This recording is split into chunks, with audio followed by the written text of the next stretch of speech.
right outside of KD, Donovan's been playing the best in the playoffs so far. Yeah, I think you could definitely make that argument, man. And I don't know if last year was his first. No, it's not. Never mind. He's been playing because they beat Paul George when I think Donovan was a rookie when him and Westbrook were on the Thunder in that first round. So I mean, but like every year that Donovan's been in the playoffs so far, he's not withered under the like he's acted like he's a veteran, man. He is so mentally strong. I'm a big Spider fan, bro. Like he's killing it. He is nice. And the thing is that he's not. What is he, like 6'3"? He's not even really that tall, but he just plays so big. You know what I mean? And so athletic. He goes at the contact. His jumper is solid. I think they're supposed to get Conley back, so we'll see what happens there. But and then we talked about this, they're just a well-oiled machine. They come at you from all over. They got Ingles, they got Clarkson, they got Bogdanovich. I love Ingles, bro. Man, he is so funny. I just love players that aren't as athletic and just watching them. And just finds a way. Yeah, it's so cool. You know what I mean?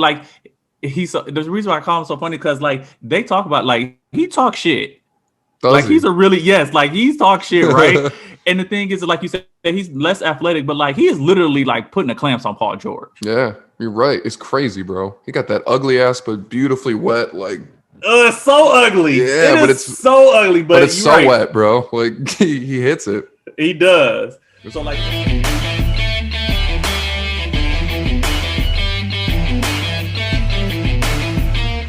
That's cool. We have there's just so many different sports and so many different crazy things that's going on. It's absolutely nuts. Insane. It's insane what's going on right now. Man, I mean, just quick shout out to Claressa Shields for that quick work she did in her MMA. Well, I don't know if I could call it quick. Yeah, I mean, it went all 3 rounds, and she needed right. she needed that TKO to win, but she put it off. Yeah. I mean, the thing was the girl was just putting her weight on her, and she just has to work on her ground game, which a lot of strikers that's what they end up having to do.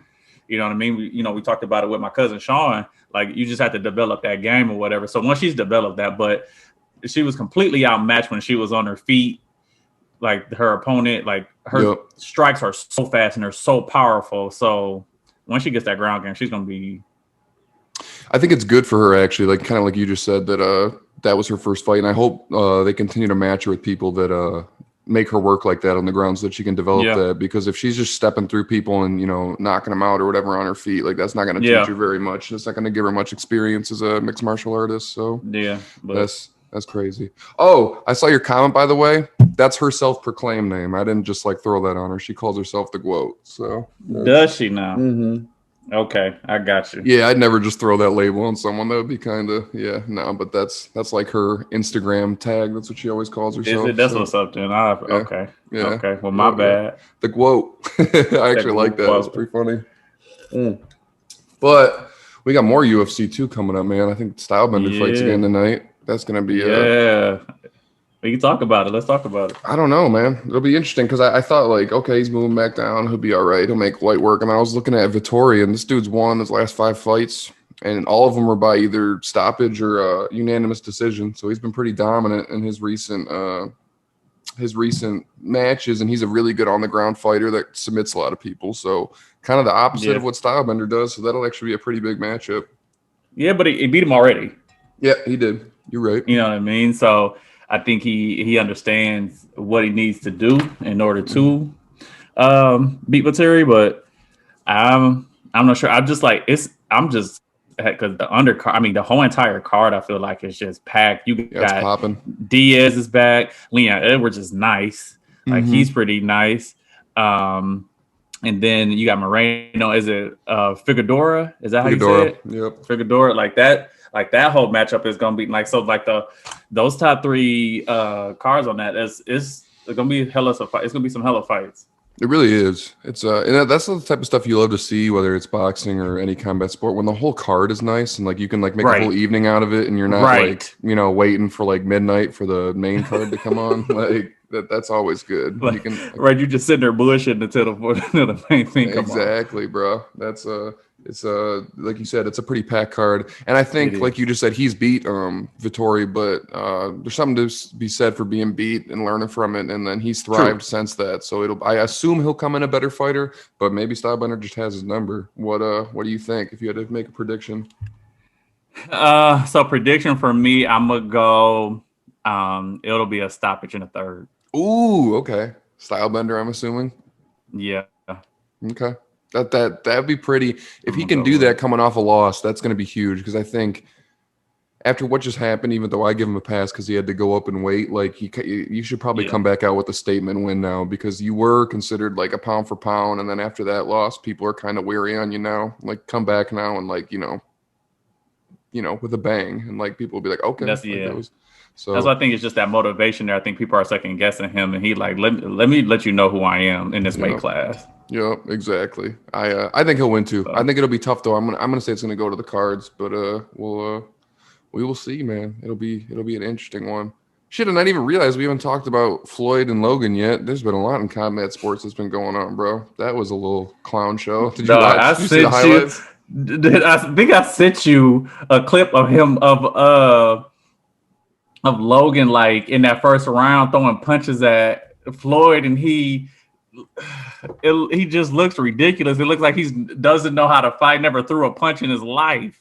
I know, man. That's kind of where I'm at with it too. And I hear like a bunch of people saying different things. And for a lot of people, they're just like freaking out that he even made it. And like I said before, man, I didn't think Floyd had the ability to knock him out. He's so much bigger than him. We all know Floyd isn't a knockout artist as it is, and now he's 44. If he would have went down, it would have been from like just, him being so tired and an accumulation of punches. That's what it was. After that first round, he was gassed. Yeah, exactly. You could tell he was just gassed after that first round. But I didn't expect Floyd to knock him out either. Like, when's the last time Floyd had a knockout? Like in 2011? Yeah, exactly. I mean, McGregor, but that wasn't like a really, that part. I mean, come on. Yeah. Exactly. And again, he was gassed at that point. Exactly. So, it wasn't like a clean cock. Like, right. Yeah. What Floyd does, man. Yeah, but you're right. You're right. He was just throwing arm punches, his movement, and like, granted, his clinching was good, and that's what saved him. Honestly, man, like, he wanted a hug that night. Yeah, that's like he couldn't. I mean, because Floyd. I mean, when Floyd was able to throw punches, he could hit them. Like it wasn't an issue. He was able to avoid his hits. He got Floyd. I mean, he caught Floyd with like a couple that was like, oh, okay, that was smooth, but he was just getting tagged. Yeah, exactly. He lumped him up. It was I don't know. That is a pretty a veteran, or it's a good quality to have in the ring. You need to know how to tie people up when you're hurt, even though it's boring to watch for our sake. Like that saved him. It really did, because there was times he was getting just like, slaughtered. So slaughtered. It was, and then if you look at the compy box afterwards, like like Floyd just landed so much. Didn't Floyd almost hit like 50%? Yeah, exactly. On his punches? Think Logan had like one body shot or something like that. Like, it was just like it was the best, bro. Like the punches where he was just swinging like this. Like, what is this? What is this, dude? That was crazy. It was, but when he hit him with that one shot, Logan hit Floyd, and then he just like, I think he thought he hurt him or something. Like, he didn't hurt him, but then he just went nuts and started like trying to hit. It was like, what the hell, bro? Like, and like I thought so right after that second round I did too. I was like, yeah, you exerted way too much energy in those first two rounds, man. He was done. That was it. And then shout out to Chad. Yeah, shout out bro. to Chad Johnson. He put some punches together, man. He did not look bad, bro. He did not look bad. He looked pretty. I mean, he just looked athletic out there. You know what I mean? And I think that wasn't the other guy like a bare knuckle. I think so. Yeah, I'm not really familiar with them, but it was a good fight. I mean, granted, Chad got caught at the end, but like he had some good combinations, man. Like he was. Yeah. He had me rolling. He over here taking his mouthpiece out, trying to dab the dude up because he knocked him down. Like, bro, we ain't about to do this right now. Yeah, exactly. And we'll handle that after the bell ring. Yeah, exactly, man. That's what's so weird about it to me still, though. Like, these exhibition fights, like, I get them, and, like, they're still entertaining. It's all cool, but, like, I still have that inkling of me that just feels like it's, like, disrespectful, and there's, like, shit like that, or the announcers are just joking the whole time. It's like these Triller fights, and I'm like, bro, like, again, this is an exhibition, and if people understand that's an exhibition, that's cool, but, like, this is not like what a normal boxing fight card looks like. Like, this is a circus, you know? Like, not at all. Shakur has a fight coming up. Mm-hmm. Yeah, bro. So I think I'm excited. Yeah, I'm excited to see Shakur. We've been wanting to see him fight again. He needs to stay active. That's like, that's the thing. Like, I just feel like these boxers just are not active. We talked about it. They just don't. There's not enough fights. Like, I feel like it should be at least like one just dog ass fight a month where like it's another fighter and then another fight. So that way it just keeps building that interest. I feel like you got more exhibition and like celebrity fights than you do. Dude, yeah, you just sent me that thing that I didn't even like. Lamar Odom was fighting last night. I was like, what the hell is going on? Him and Aaron Carter. What? Like, first of all, how is that matchup even allowed? Yeah. Lamar Odom is over here sagging in his trunks. Yeah. Like, what are you doing, bruh? This is you not in the hood fighting nobody. Like, what are we doing? I don't know, bro. It's like you said, it's like exhibition fighting is now like the kingpin of fucking combat sports. Who wanted to see Lamar Odom and Aaron Carter fight? Yeah, I didn't even know that was a thing. I didn't know there was a build-up that I had never heard of it until I saw the video. Because that's the fight that I want to see. Yeah, exactly. Like, if I want to see some basketball fighters fight, let me see Kwame Brown and let me see Kwame and what's dude's name? Jay Williams, the dude he's been calling out every time. No, not Jay. No, not Jay. Matt Barnes. Let me see that fight. Let me get Kwame and Matt Barnes. Y'all, because the way that they've been going at one another, let me get that fight. Hey man, like I kind of feel like listening to Kwame talk now he's got like this platform, his podcast. Like the dude says a lot of like truths. Like I think he's been painted as some like scrub, like idiot. The dude is like, I like Kwame as a guy. He sounds like, like he knows what he's talking about. And I agree with him. It was so unfair, everything that was like thrown on this guy, like for his career. It's like, I don't know. It was just a lot. Well, so this is the thing. I don't think it was necessarily, I don't know if it was unfair, right? Like, did he go into a situation that probably wasn't the greatest? He probably didn't. But then also it's on you to make sure that you have a team around you that can help you in those things, and that's what I think he kind of like. Was he a decent basketball player? He was okay, but he also got to a ranks that less than 1% of the population has ever done. That's the thing, and he had over 10 years. Yep, and that's the thing. It's like you can say he's a bust because he was drafted so early, but it's like number 1 overall. His numbers weren't horrible. Like I think he was like 10-8 or something like that. And like I understand the circumstance that like he talks about. Like the dude was 17. He had like just started playing basketball. Basically, he's going into this with Michael Jordan, who's, I'm gonna be honest, he's the GOAT, but he's an asshole. Like it's like, dude, like that doesn't work for everyone, bro. Like as a leader, you have to understand. Like this is a kid. Like you're not gonna like. Some people aren't gonna respond well to that. So I agree with him that statement. He's pretty tough to have to deal with that, and then Kobe and like that. You know he was new to the game, and like these dudes are just like dogging him, and it's like I don't know. Yeah. And what really, I think it is too is because he was just so. Kwame is fucking huge. Yeah, exactly. He is a huge country kid, or he was a huge country kid, or whatever. And I think people got the perception that he was just this man, but he's not. He's a kid. Yeah, exactly. But hey, I mean, like I said, he got to the pinnacle where a lot of people only think about being able, and like we said, he did it for over 10 years. Yeah. So I don't know. I just love that statement he put out about people saying he's weak, and he's like, "Hey, I bought my mom a house. Like we had nothing. Like it's just like, yeah, man. Like this kid wasn't even playing basketball his whole life. That part. Yeah, like I don't know. Like that part. And I kind of fell for it forever, man. It really goes to show like you can't just listen to mainstream media forever because it'll just paint a picture of certain people or situations, and you're kind of like, oh, that's the reality. But it really wasn't. Like I've always just been like, Kwame's a scrub, but like just I don't know. Now I'm just kind of like, yeah, I respect him a lot more than I did. Like I forever I was like, yeah, fuck that dude. That dude was a bust. But I don't know. I mean, I respect him as a person, but he wasn't like a. No, I'm never gonna. Yeah, let's be objective. Like I'm not acting like he's a great basketball player. We can put him above Darko. Yeah, that fucking dude. A fun little tidbit for you. My dad coached Kwame Brown's nephew in high school. Really interesting. Was that in Michigan? Yeah. Really, that's pretty cool. Was he good? Yeah, it's pretty solid. He made like All-State. I'm not sure what he's doing now, but yeah, interesting. Yeah, like I mean, you can't put him up there with like as far as bust status, like like Darko or Adam Morrison or like some of those dudes that literally Anthony Bennett. Oh my God, Michael Olowokandi. Fucking you want me to keep going? Greg Oden. So this is the thing. I don't know if I want to put Greg Oden in a bust situation because I think it was just injury circumstances that kind of. Because when Greg played, Greg was putting in work. He was just constantly injured, and I don't know if you can call somebody a bust based because of injury. That's fair for sure. And like, I mean, this is college; it's not pro. But man, he was a savage at Ohio State. Like watching that, killing people. Yeah, he was just a man amongst boys out there. I liked watching him back then. Yeah, Anthony Bennett, that dude was just a fucking horrible pick by the Cavs. I don't remember. Was he from Kentucky? Was he like a really good college player? No, UNLV. Okay. He went to UNLV, played like a year or two in Cavs, and then he went to the G League and was playing there. Yeah, that was bad, man. I don't know. Cavs had that like stretch there where it was just fucking horrible, and then they landed Kyrie, and Bron came back and kind of changed it for a while. But I don't see the Cavs ever really. I don't know. Actually, talking to Javon, it seems like they got some young and promising players. You know, like what's his name's pretty good, Sexton.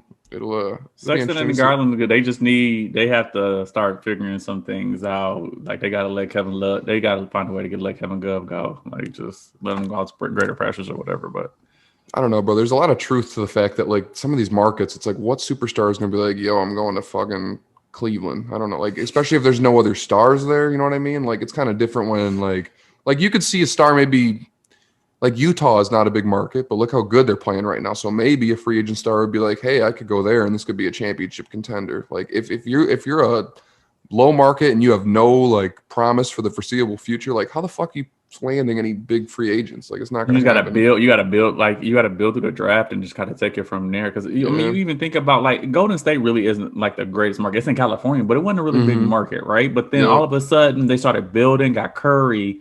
They got Clay, they got Draymond, and they started building, and now all of a sudden it's like boom, Golden State. You know what I mean? So it's such a big front. Yeah, man, that's one of the best like front office. Like those are such great draft picks, bro. And you just look. I remember being young, like 5th grade. Curry had just gotten in the league. He had like issues with his ankle. Like he was a great shooter, but like no one. Like I never thought like he was gonna be like. And he'd have spurts where he'd drop 40, and you'd be like, okay, this dude can score. But like, whoever thought he was gonna be? What he is. The dude changed the game. Yeah. Crazy, man. Yeah. It's there's something to be said for drafting, man. Like I feel like I would be more proud of that as an organization. Granted, it's awesome to land a big free agent, but to like draft a dude, develop him, and become like a superstar. Yeah, man. I mean, look at what Utah did.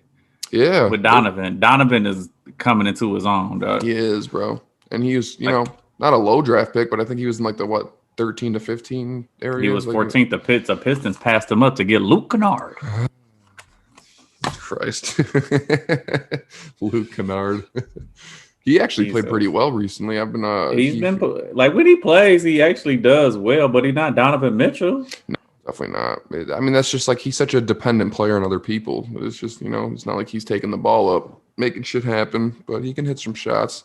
Yeah. NBA, there's some crazy shit going on right now. I'm gonna try to, bro. If Denver can hold on, I am going to Game 5. But this is crazy how the Suns are like they're rolling. I don't know. If they pick up a game that's going, it has to be in that what is it tomorrow? I think they play. Yeah, because today's just the Clippers. So it'll have to be that, which I figure. I mean, I think we both thought that Denver may win the series just the way that Jokic was playing and Porter Jr. But they found a way to. Porter Jr. has been completely non-existent.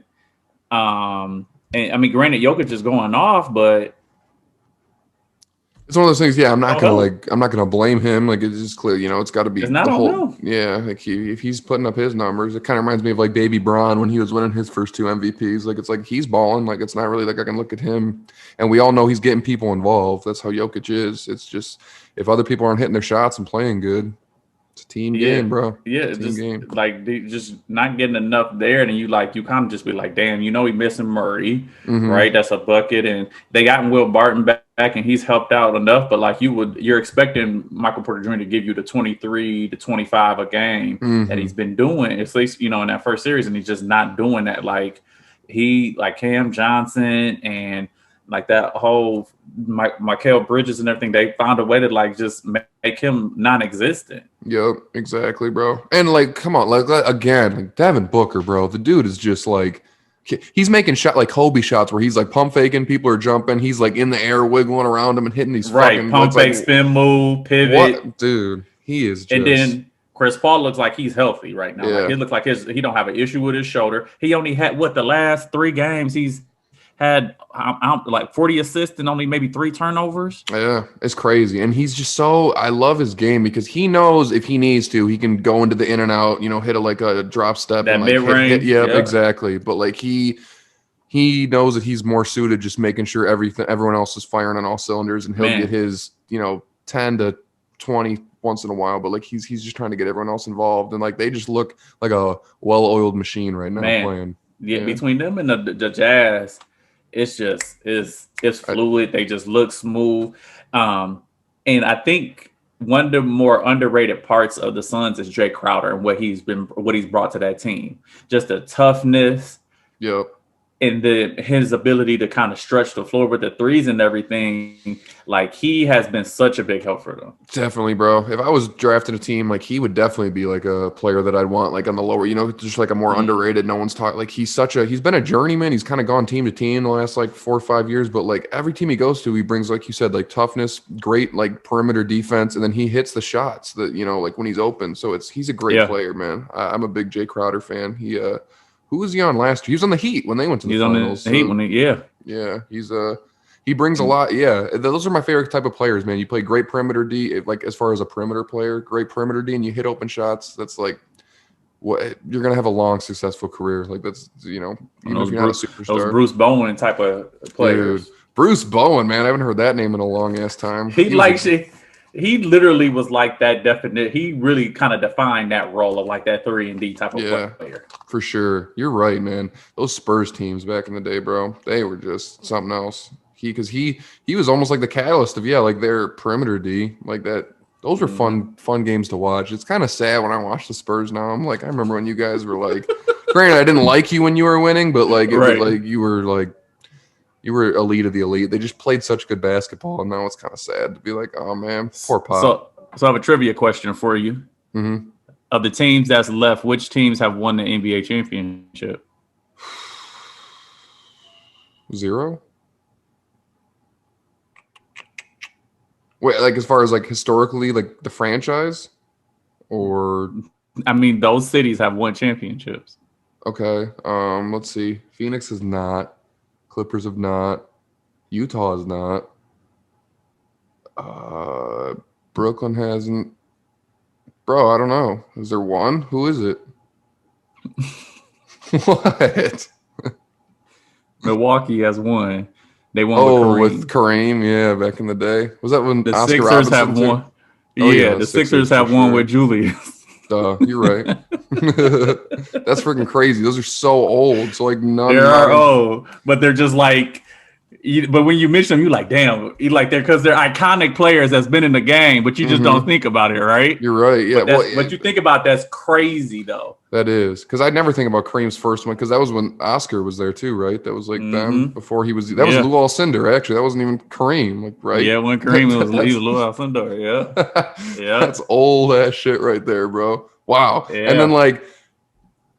Dr. J was that was like right after like the ABA merger, right? Like that was fucking forever ago too. That's like the 70s. Holy shit, man. Yeah. That's very interesting. But none of these teams really, I'd still say Brooklyn has like the most playoff experience. Most of the teams here on the West are very young and don't have much other than Chris Paul. Like all of them. You got the Clippers and the amount of the experience that they have. I mean, they're loaded with experience. With Kawhi, I mean, you got Kawhi, you got PG, you got Cousins been to the finals. So they get Rondo's won a couple of championships and stuff like that. So they're loaded. And so I mean, if we want to talk about that series, like it's been a really good series. Like those games have been really tight. I know the Jazz have won, but those games have been really tight. Mm-hmm. So I do think that the Clippers will win tonight. Is it 2-0 right now? Yeah, it's 2-0 right now. Okay. So I think they'll win back home. I just don't expect like Kawhi to kind of have like those. It's not that he's having bad games; they're just block games for him, right? Yeah, like they're not. Exactly. So I think he'll step up. PG still like having like not great shooting games, but he's still having pretty good like all around games, right? Where I think he almost had a triple double the last game. He's got to.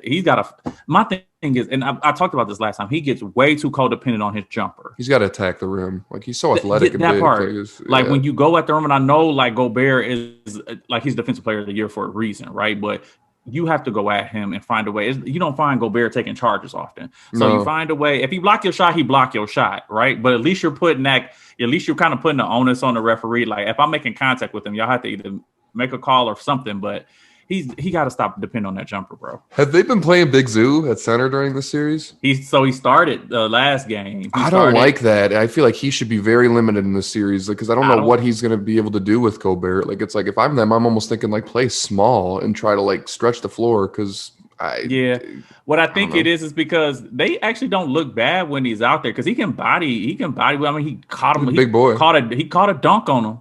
Like he can get him, and Cousins had got in for a couple of minutes and bullied Gobert and everything too. So like they can play on him. I do think the small ball kind of works because it can pull Gobert out of the paint and everything, and especially if they can get him in those I don't know why they're not doing that a little bit more, but putting him in those pick and roll actions. I wish that they would do that.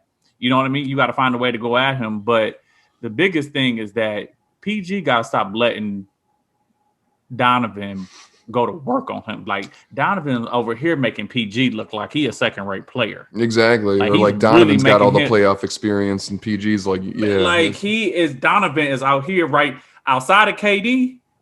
Donovan's been playing the best in the playoffs so far. Yeah, I think you could definitely make that argument, man. And I don't know if last year was his first. No, it's not. Never mind. He's been playing because they beat Paul George when I think Donovan was a rookie when him and Westbrook were on the Thunder in that first round. So I mean, but like every year that Donovan's been in the playoffs so far, he's not withered under the like he's acted like he's a veteran, man. He is so mentally strong. I'm a big Spider fan, bro. Like he's killing it. He is nice. And the thing is that he's not. What is he, like 6'3"? He's not even really that tall, but he just plays so big. You know what I mean? And so athletic. He goes at the contact. His jumper is solid. I think they're supposed to get Conley back, so we'll see what happens there. But and then we talked about this, they're just a well-oiled machine. They come at you from all over. They got Ingles, they got Clarkson, they got Bogdanovich. I love Ingles, bro. Man, he is so funny. I just love players that aren't as athletic and just watching them. And just finds a way. Yeah, it's so cool. Like, you know what I mean? Like there's a reason why I call him so funny because like they talk about he talks shit. He's he's talk shit, right? And the thing is, like you said, he's less athletic, but like he is literally like putting the clamps on Paul George. Yeah, you're right. It's crazy, bro. He got that ugly ass but beautifully wet it's so ugly. Yeah, but it's so ugly, but it's so wet, bro. Like he hits it. He does. It's so crazy. Like that's just a deep team. You know what I mean? They're a deep team. So like I said, I mean I picked the Clippers to, make it to the finals. So I'm gonna stick with that pick or whatever because I think Kawhi is gonna start to, really start to put it on those guys because no one can really guard them. Yeah. No one can really guard them. That's the thing. It's kind of like it just goes where Kawhi goes and like I don't know. I also picked the Clippers, but it's like it's been weird ever since last year. It seems like there's been like Kawhi has turned it off a little bit. Like I don't see like the intensity as much. And you brought it up like when we started the pod, like midway through the regular season, like because I brought up Kawhi as far as best defenders, and you were like, can we really consider him that right now with how he's playing? And like there's some truth to that, man. It's like he was like unquestionably to me like the best all-around defender in the league for a while there, and now it's like. Granted, he stepped it up in the playoffs, but it's like it just seems like his intensity level is not where it used to be. I don't know if he's not as hungry because he's won his 2 rings or what it is, but like the dude used to be a dog, and like it doesn't seem like it's quite the same as it used to be. Yeah, I mean, I could definitely see that. I think some of it is just that it's having to find that balance of like, you know what I mean? Because like when in that matchup with the Mavs, when he was on Luka. You could see the effect that he would have on Luka. Like Luka couldn't body him like he was bodying everybody else, and he can just stay on him. I just don't know if they're going to make that switch where they're going to put Kawhi on Donovan. Like they feel like they have to put Kawhi on Donovan to kind of make it to where like Donovan's not going off for like 30 in the first half. Yeah, for sure. It's which it's you'd want to think ideally it's okay because Paul George was an elite defender, in his day. So it's like ain't got it like that no more. I know, man. That's what I'm saying. It's like because we were talking about playoff experience 10 minutes ago, and I was just thinking that with Paul George. Like you look at like the beginning of his career and how deep they were going when he was on the Pacers and stuff like that, and then he's had like this second part of his career so far where it's like he just has not Second turned round it up. exit. Yeah, like he's just not turned First it round on. exit. I don't know what happened to him. Dame sucked his energy. Bro. Dame sucked his energy with that. hey, it's a bad shot. It was a bad shot. It was a bad shot. Exactly. It was a bad shot. What a crybaby thing to fucking say in a press conference after that, bro. I don't know how I'd be feeling. That was pretty demoralizing. I don't know if I could play ever again if that happened to me. God. So, you know what's been surprising to me in that series though, with the fact that Rondo hasn't played, and I don't know why. Right. Yeah, is he hurt? Like, I don't know. That's the thing. I don't know. He played in the last series, so why aren't you playing him in this series? He doesn't mean. What are they starting? Patrick Beverly? Is that what they're doing? No, they starting the second coming of Reggie Jackson because I don't know who the fuck this guy is that's on the court now because he wasn't here in Detroit. Yeah, people come to the Pistons to die, and then it's weird because I saw that in Game 7 too. Like Reggie Jackson and Luke Kennard were like balling against the Mavs, and I was like, bro, what the fuck is this? You know how many former Pistons are playing in the league in the playoffs right now? No, Chris Middleton, Marcus Morris, Luke Kennard, right? Yep. Reggie Jackson, Tobias Harris.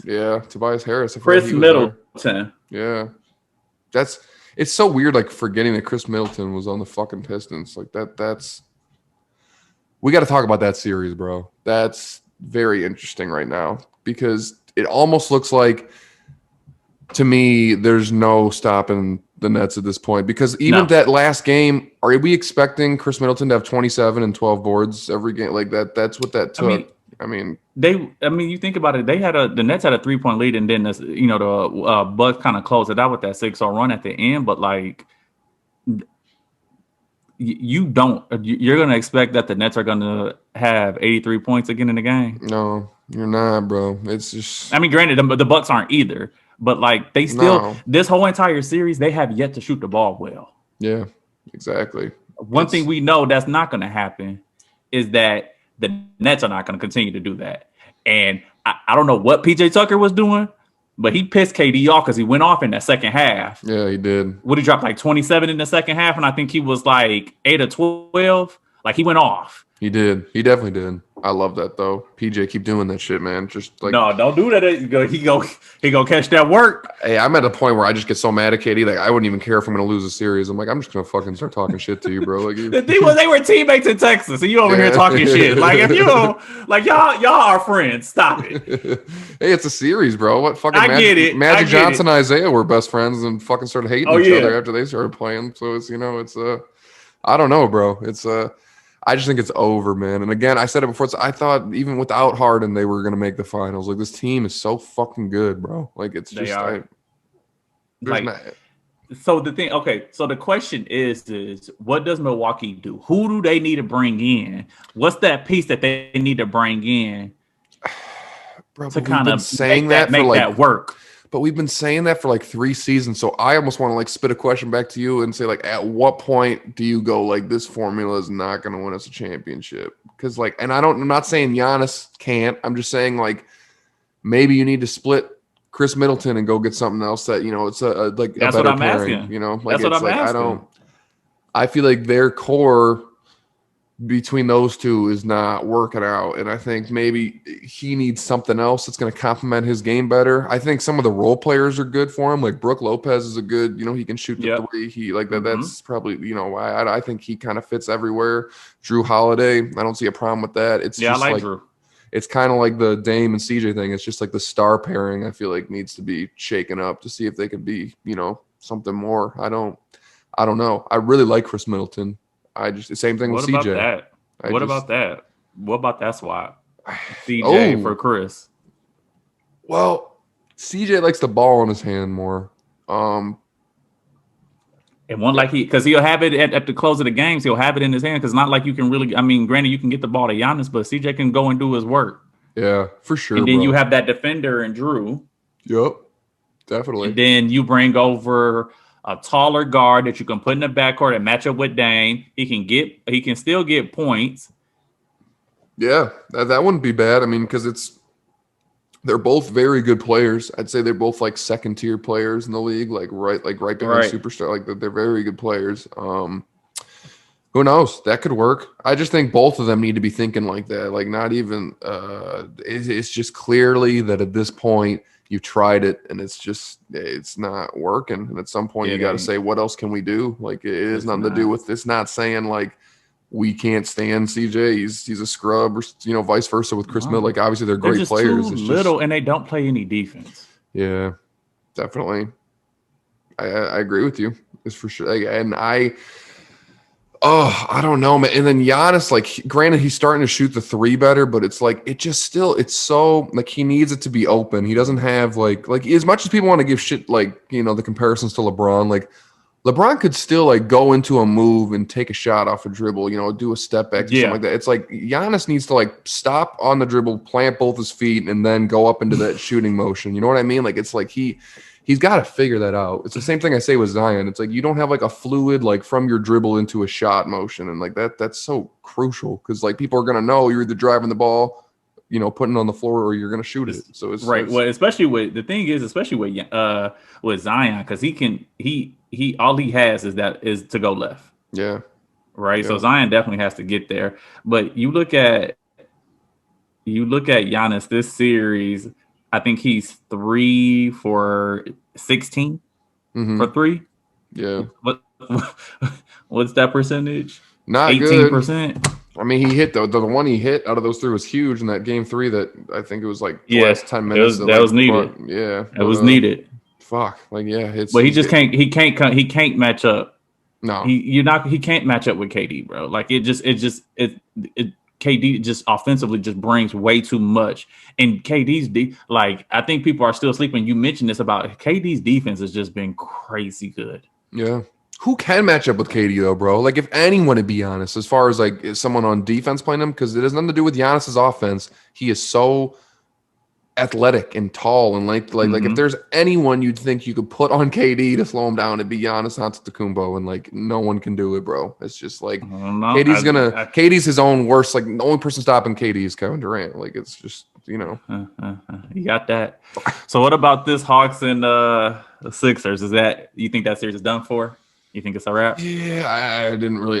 When the Hawks won the first game, I was like, wow, like I really did not expect that, but I don't see again. I just don't think the Sixers are gonna be able to. I don't really believe in them long term. I think they're gonna win this series, but I don't. Yeah, there's no one stopping Kevin Durant, bro. Like it's not in or Kyrie. Like, what's the point? Like it's just what's the point of even talking? I think the Hawks will win this next game. I think they'll tie the series up, and then Philly will kind of win off the two. I do think they'll get one in Atlanta. The series has been really interesting, but Joel has just been putting in work on Capella. Like there's and I think what's been the biggest thing is that them putting Ben Simmons on Trey has completely affected how Trey goes about maneuvering the game. All right, because when they had Danny Green on him, Danny Green couldn't do anything. For sure, it had no effect on Trey. But when the size of Ben Simmons, or even you put like Thibault in there, it affected how he went about his game. So it'll be I think they'll definitely find a way to be able to pull it off the second game, but Philly gonna win the series. You just pinpointed it, bro. Like when the size is there from Ben Simmons, it just really alters how Trey is able to, especially with his prevalence to shoot the three. I mean, like Ben can almost take a step back to prevent him from driving and still cover that ground, when he's going to pull up because he's so much bigger. Yeah, and that's another option for KD is Ben Simmons. Oh, yeah. I mean, yeah. Again, very much like Giannis, though, just a very lengthy, tall, athletic. Like, so, I mean, we'll see. That's who they're gonna have to when they play. Like they gotta just. Oh, they have to, because if they don't, like it's you put anybody else, you try to put Tobias Harris, or like it's not gonna be a good situation. And by that time, sorry, go ahead. Okay, I was gonna say, did they claim who's defensive player of the year this year? Gobert won. Okay, 3 times. Yep. All right, shout out. Go ahead. What were you saying? Yep. So, because and then by the time the Sixers play the Nets, James will probably be back. Yeah, right. Like Harden will be back. Who the fuck? That's what I'm saying, bro. You're trying to scheme for this Nets team, and then it's like, hey, they have like a top 5 player that's not even playing, bro. Hey, like, we have this guy. I don't know if you know about him or not. Dude, like one of the fucking greatest offensive scorers ever. Like, Jesus, man. It's a lot. It'll just be interesting. To me, it's almost like I'm just looking at it now. Like, if they can stay healthy and keep the role players coming in and out that are effective, like, how many can they win? Which maybe I sound like premature, but again, like, I am like guaranteeing if Harden or Kyrie is there, they don't need both, and Kevin Durant is healthy, I'm just guaranteeing they're going to win this finals. Like, so like again, I'm just wondering now at this point, like, can they just like run this back and be like a dynasty and like, you know, be in the finals the next 3, 4, 5 years? Because this is. So who do you think gives them the best matchup in the finals though? Like, who do you think would give them that toughest series? I feel like it had to be the Jazz, right? Okay, so for a defensive perspective, for sure. And I mean, they got scores as far as Donovan and Clarkson, but like, then you also want to say like Kawhi, assuming Kawhi can get back to like the Kawhi we know from like Toronto, or like, right. You know, like he would probably, even though he doesn't have the length, he would have to be like the biggest adversary to Kevin Durant. Like he, you know, there was that time there for a second where it was like obviously LeBron was up there, but like then it was like I don't know, Kevin Durant and Kawhi were like two. Like it was for sure. No, you're right about that. I don't know if they would put Kawhi on him. Why though? Like that's what you need. Because you have James Harden. Yeah, that's like I feel like they would have to put James. They'd have to put Kawhi on James because James is the one that really when he's in there, he makes that thing go right. Like he's the one that. So you had to put. I feel like you would have to put Kawhi on James Harden, put PG on Kyrie, and then I feel like you would have to put Batum or Morris on them. Like that's what you're gonna have. That's what they're gonna have to do. Oh man, bro. I don't like that. That is because what do? Do you put Batum on James Harden? Do you put Marcus Morris on James Harden? I don't know, man. Reggie Jackson. That's the thing. You're outlining a good point. One of those three is going to have a field day with whoever they're matched up against. Like it's holy shit, it's bro. Unfair. God, dude, like that's crazy to think about. I didn't even think, because I thought for a second you were about to say Paul George on KD, and I was thinking like Paul George doesn't even want that problem, bro. Like that's not like that wouldn't work out very well. Yeah, I don't see anyone beating them, bro. I don't see anyone even really making it close. This, like I said before, I thought this was like the finals preview, and like they are just making light work of the Bucks so far. Like that game they won, even like you said. Are we really expecting them to keep scoring 83 points and to look that bad in the first half? Like, that's not going to keep happening. Like, when's the last time somebody scored that, 86 points and won a playoff game? Right. Fucking like, probably the early 2000s. Did we just go back to 2000s? Yeah, like, Jesus. So, yeah, I think it's just looking. That's why I feel like the Jazz, if anybody, it adds a dynamic. You add in Gobert, and then they're a really good defensive team. Because if it's the Clippers, if PG doesn't step up to it, granted, like I said, I feel like the Clippers will probably get there. That's who I said, that's who I predicted to win. So I'm gonna stick with that pick. But PG, you don't have to. He has to find a way to step up his game. But if Utah wins this series against the Clippers, like, what does the Suns versus Utah look like? Like, is that just a foregone conclusion that Utah is gonna win? Because I don't think it's a foregone conclusion. I think it'd be a dope ass series. Yeah, well, that's what I would love to see that. Yeah, I'm not gonna lie. I would love to see that too. I just think Utah is too deep. I think Utah is just so deep. They are. We just talked about it. Clarkson, Bogdanovich, Ingles, Conley, like they just come at you. Or I don't know if the Suns had that where they can just keep coming like that. Yeah, Suns have an interesting bench, right? Like they have some big guys that can come in that are skill players like Sarge that play good D and hit the three. It really this would be so good right now because Chris Paul, there's no way he's still ascending. Like he's just getting to an age where it's like and he's doing a good job of maintaining what he's able to do and play really efficiently. But like he's not going to get any better.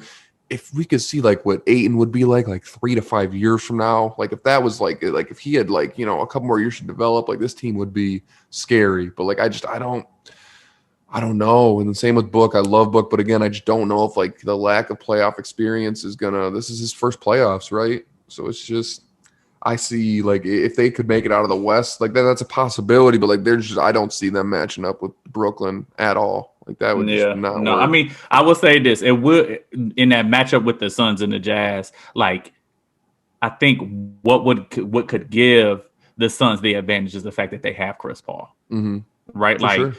because and I could be wrong. I'm not exactly sure, but out of anybody that's any of the teams, he's probably been the farthest. No, Jay Crowder. I'm sorry, Jay Crowder's been the furthest. But they have those guys that have been to those moments and been to those places. Yep.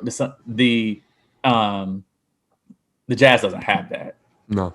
Right, they don't have that experience of being at that level and understanding what it may take. So I think, and I just, if there's a person that I'm going to say like, okay, I know that he's going to find a way to get that team going, I would put my trust in Chris Paul over anybody else on either team. That's a good point. And it would just be, and this is like, I hate to even bring this up, but it's just been so repetitive in his playoff history that I would, assuming he doesn't get injured, first of all, because like that's just been so prevalent, which is unfortunate and not his fault, but like it's got to be a factor because that's just like, it happens without fail every year that he's in the playoffs.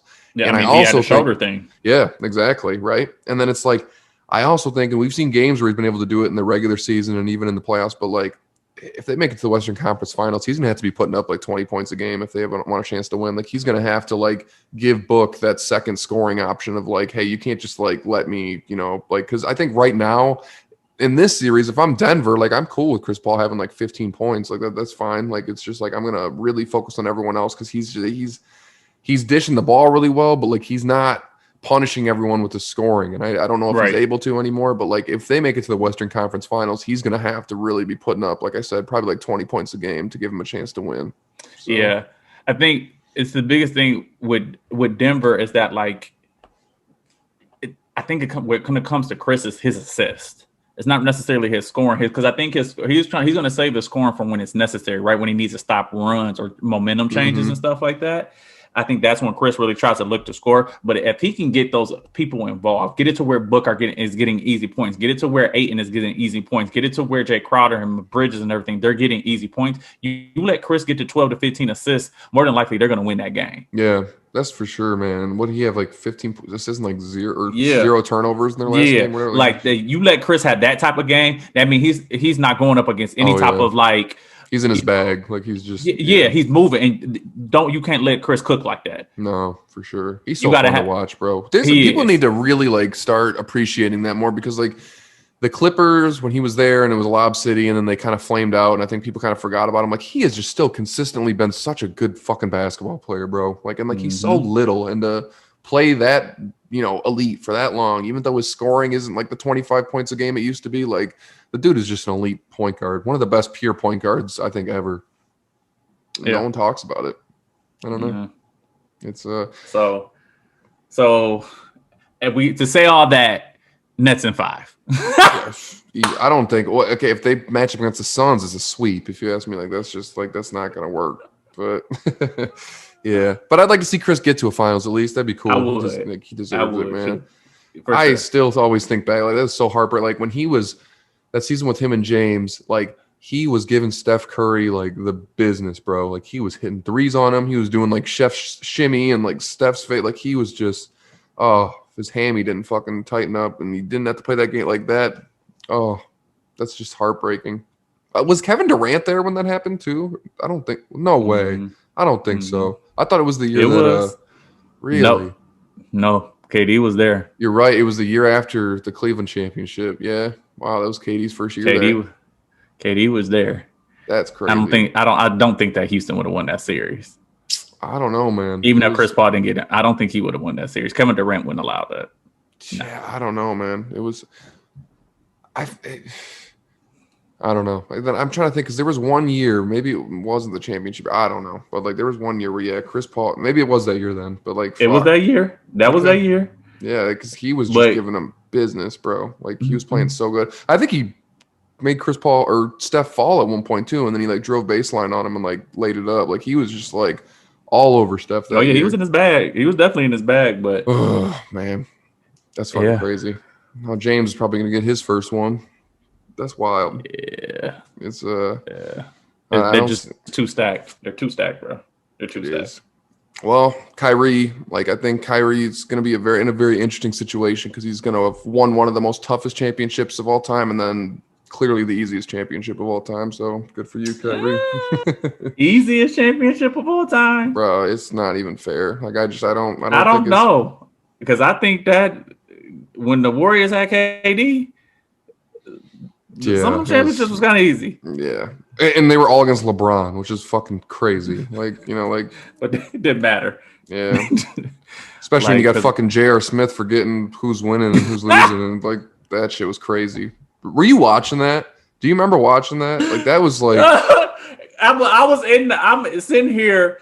I remember sitting in my living room and be like, what are you like? Shoot the ball. Even like, LeBron's like, what do you do? Like he's just, oh man, that was crazy. Bro. All he had to do was just turn around and shoot it, dog. Yeah, like he caught it like over KD. It was like the positioning of all he had to do was just stroke them and just. Yeah, that was crazy, man. Holy shit! What did he? Cause no, he was on somebody's podcast and he talked about it. And I forgot what he said. But he said something about the shot clock, or he thought they had it was just I was like, this is just probably high, bro. Let's be honest. JR is fucking he was off the Hennessy. Have you ever seen that play? It may have been that year actually in the regular season when they were playing the Bucks and JR walked off the court in the middle and dabbed up that dude on the bench. Yeah, he was dabbing up somebody and they was just slayed it up. And they was all looking at him like, what the fuck are you doing, bro? That was what are you doing? Shit I've ever seen. Are you? You over here busy over here dapping up other people from the team, and your dude just scored because you want to be friendly. I remember watching that one too. Like, if what I the was fuck? Ty Lue, I'd have been like, "Time out, go." Yeah, you're done for the game, bro. That's the fuck. I agree. Like that is just one of those things where holy shit, what are you doing, you idiot? Like, oh my god, you forget you're playing basketball. Like, oh hey, that's my boy over there. This is not a pickup game, my dude. We not about to wait on you. Oh man, that's fucking horrible. I was thinking of another scenario. I couldn't think of it, but there's a couple scenarios like that. I've seen players do shit. If I was the coach, I'd like you just said, I'd be like, time out, you're done. Like you're out the rest of the game. Like that shit is holy shit. We got to switch over to some football, though, bro. We haven't talked about it in a couple weeks, but there's been a lot of shit going on, man. Julio! I like the Titans, man. If they can just figure it out defensively, it's they are stacked. Yeah. I don't – Tannehill's been a good game manager. It'll be very interesting to see if he can, really start to spread the ball out and play at an elite level because he's got a plethora of weapons now. But I don't even know if he needs to play elite actually because Derrick Henry's going to run the ball and open it up for him. And now you've got two receivers that I don't care what anyone says. I think AJ Brown's elite, bro. I know he's young and hasn't gotten as much touches as he, nice. The dude is just nice. From an athletic and receiver standpoint, he is elite. He nice. We can probably got so much, and then you think about it. They picked up Bud Dupree. They picked up Janoris Jenkins. They picked up what's the dude's name? Danico Autry. It's needed. That D is what was slowing them down. So yeah. So they granted, they lost Clowney. But Clowney didn't really do much for him. So I mean, that's he didn't, but it's still his presence. You know what I mean? It makes a difference. You know what I mean? Who they also then they I don't think they re-signed Malcolm Butler. They didn't re-sign John Smith. So those losses are kind of big. Yeah, for sure. But you picking up Bud Dupree and Janoris Jenkins, Kevin John, they. For sure. I'm trying to see, too, who they drafted this year. Who was their first pick? I don't even know. They took a corner out of Virginia Tech in the first round, so assuming that dude pans out, they took a linebacker in the third round. Yeah, they really needed to focus on that D, and it looks like they really did because they took a safety, a D end, two corners, and a linebacker in their top 6 rounds. So that's okay. If they can all pan out, man, I'm a big Tennessee fan. I think their offensive line is, pretty stout. That offense is not the issue. Granted, like you said, they did lose Gianno Smith, who really opened things up in the middle for them. So if they can have another formidable tight end, I don't know who they have right now, but that receiving game and running game is on another level. They're gonna be nice. They really are. I would agree with you, bro. So how many you think they're gonna? I think they're gonna win the division. That's not like that crazy of a take, bro. I mean, the Jaguars are young. The Colts have been like, just all over the place, and the Texans are just fucking like, I don't even know. Like, that's just crazy. But let's run down that division today. But every one of these teams is just now either have like a crazy new addition, or like in the Texans case, like the Deshaun thing, we have no fucking idea what's going on with that. Like all these teams, it's just a lot of weird like X factors and moving parts. You said something about the Colts, but like, all the Colts really did was just they replaced Wentz. Yeah. I mean, they replaced they were not Wentz, but they replaced why am I drawing a blank on the quarterback's name? Who the fuck played for them this year? It was a guy from the Chargers. I'm drawing Phillip Rivers. Thank you. Yeah, and he's gone. So you're right. Assuming Wentz can play, and I think that's it's an upgrade. I feel like it's an upgrade, right? Yeah. And then they picked up Eric Fisher. Picked up Chris Reed, Sam Savard. Like, they picked up some offensive line that I think is necessary when you have Carson Wentz, because we know he's injury prone and he doesn't really do really well with pressure a lot often. So I think they solidified that line, and then they got pieces. And then that defense is serious. It's great. Yeah. I think they're going to be them and the Titans will definitely be, fighting for the winner of that division though. But on what you just said, I think the potential could be there for it to be an upgrade. But if we're looking at what happened last season, Phillip Rivers had a decent season and Wentz had like a fucking horrible season. So like, granted, it could have been a situation, but like, we're going to have to see. I don't know. Like, I'm still, my jury's not out on Carson Wentz. I've seen him play great.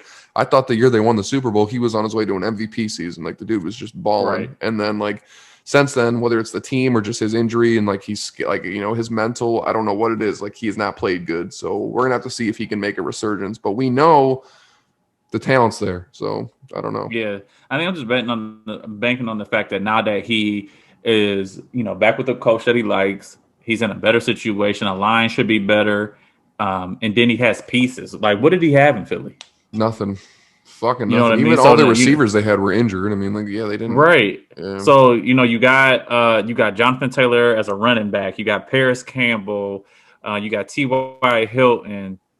Like, so they got Zach Pascal. So they got Michael Pittman Jr. So they're there. The pieces are there. Yeah. They got Mo Alley Cox as their tight. Like, so they got really good pieces. Yeah, I'm trying to think who they drafted this year too. I'm gonna have to look all this up because I didn't do research prior to the pod. But I mean, T.Y. Hilton's getting a little old. They're gonna have to Well, they got Tariq Black out of Michigan, he went to Michigan if I'm not mistaken, but then he transferred to Texas. He's a long ball receiver that can really go. That's good.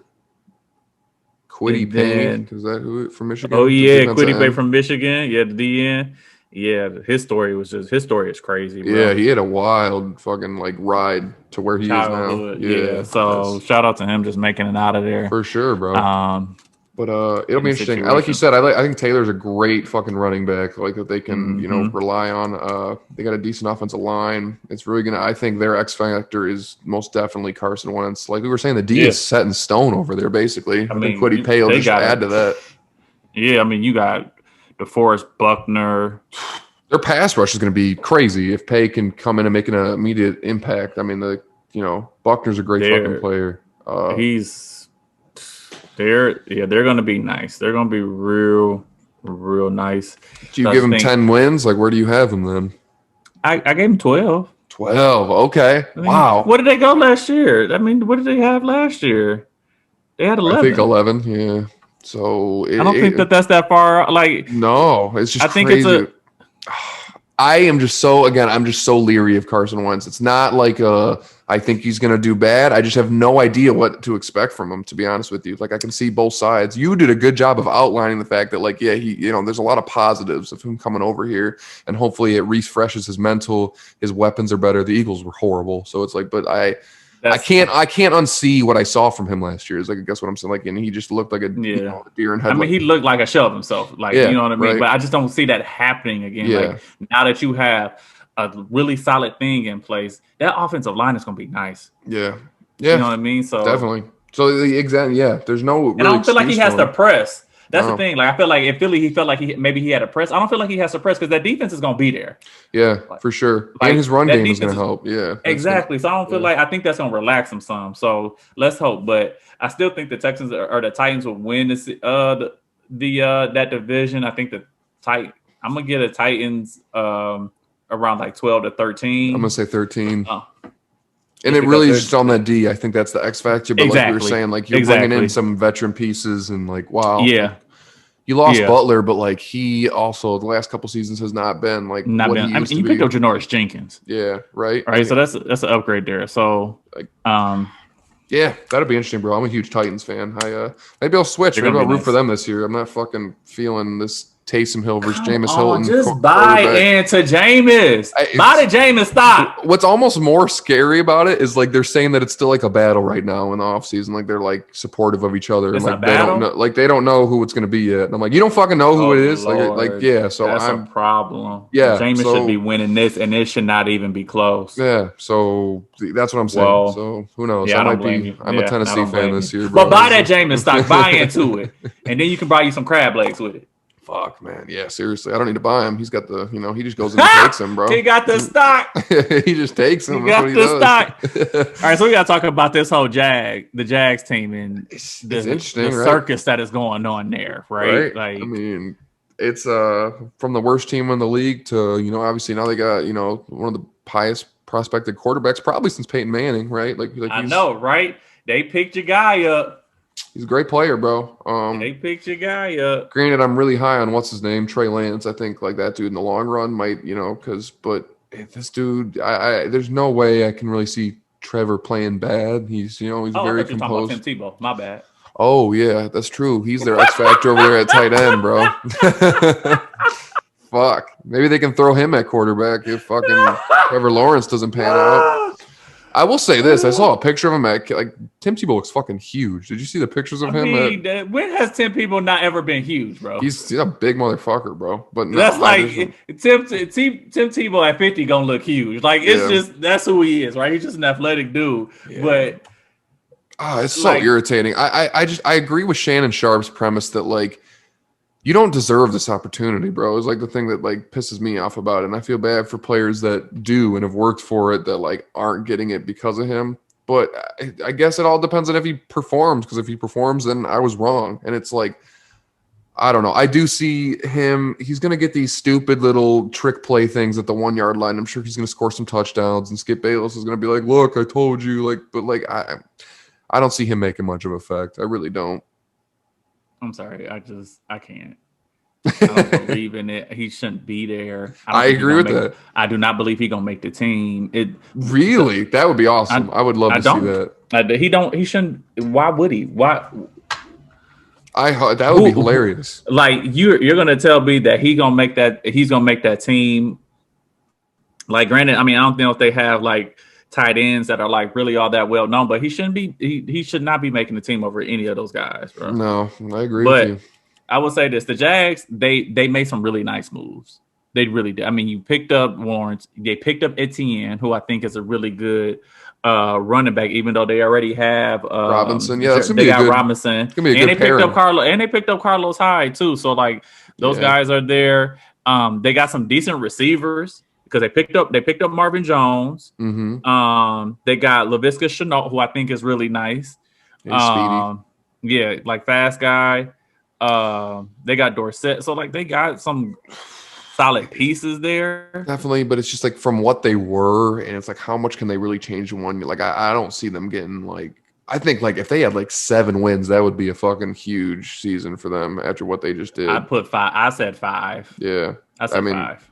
That's I'd probably realistically say like 6 would be my cap, but like because 7 is like that's almost borderline wild card, especially now that there's like 3 teams from every division that are making it or whatever. Like, they're not winning 7, but that's an improvement even if they win 5. Honestly, like from what they were last year, it's an upgrade, right? It's an upgrade. Build on it. They only won one. They won 1 game last year. Yeah. So. Yep. How many did the Jets win? 1 as well. The Jets won 2.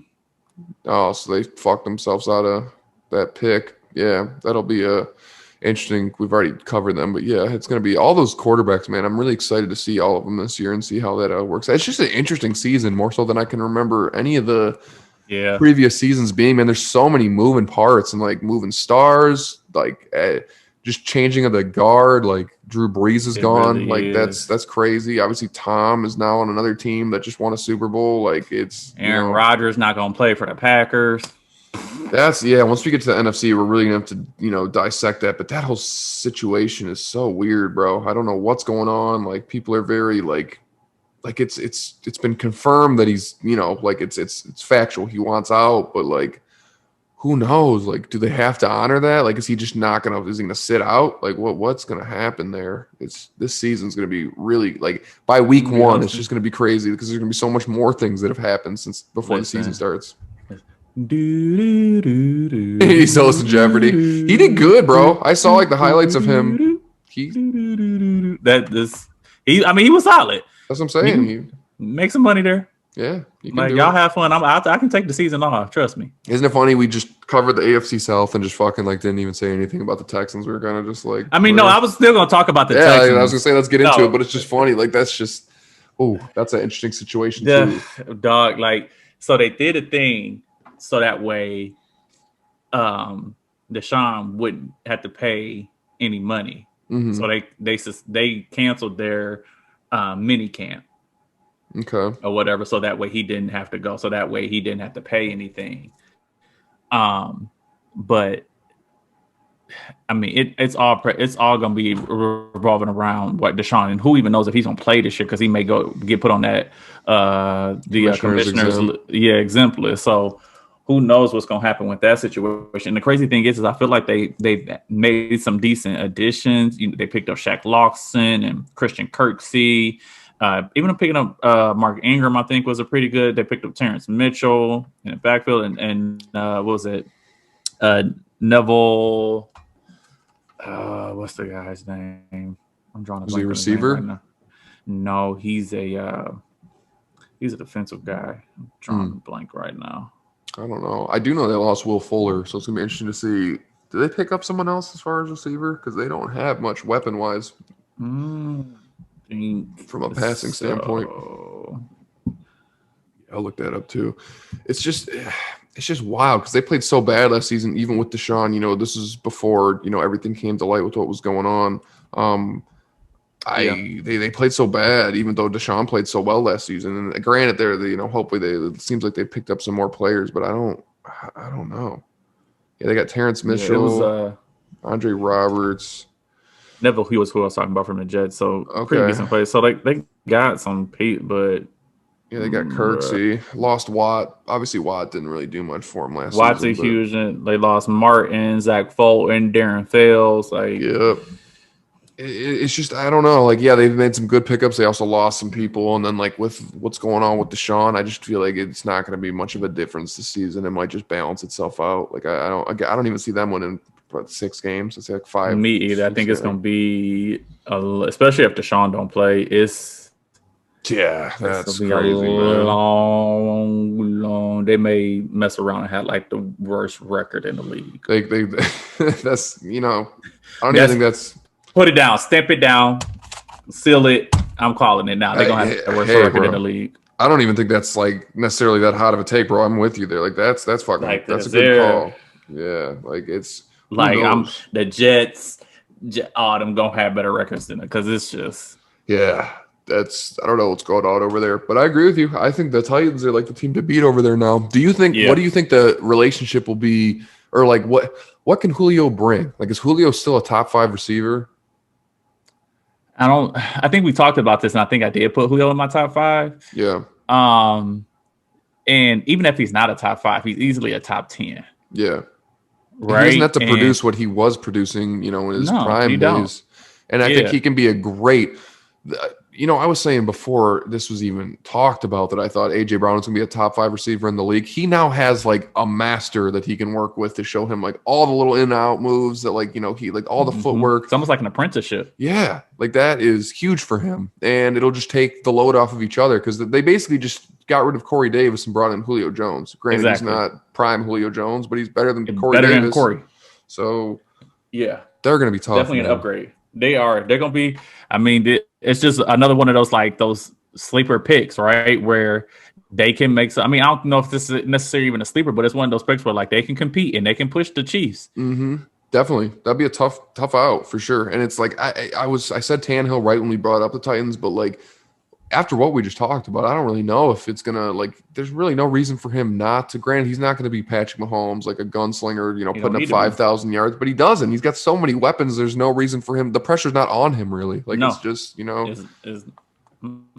and especially how they run the ball, bro, because it's like an engine for them. Like they rev it up. Usually the first quarter and a half to first half, they don't even. And then Derrick Henry just keeps pounding. He tires you out, and then he'll just break like an 80-yard run, and then he ends up with like 170 yards for the game. Isn't it that like he averages more yards per carry as the game goes on? He gets more and more chunks of yardage. Oh, he's like a fucking boxer that's just body shots, but like he just he is. Yeah, I love the way he runs, man, and it's just that's so demoralizing to a defense too. Like how do you, to think like you're getting more tired and this dude's revving up more. And again, all that's doing is also just opening up the field for now Julio and AJ Brown, who are very similar in build and the way they play. Honestly, they're very athletic, but they're also huge dudes. So there's not really a catch they can't make. They're going to make, their slant route catches, but then also Tannehill can just lob balls up to both those boys and they can, go up and get them. So it's exactly. They're just going to be, you got to. I'm excited to watch them, bro. Me too.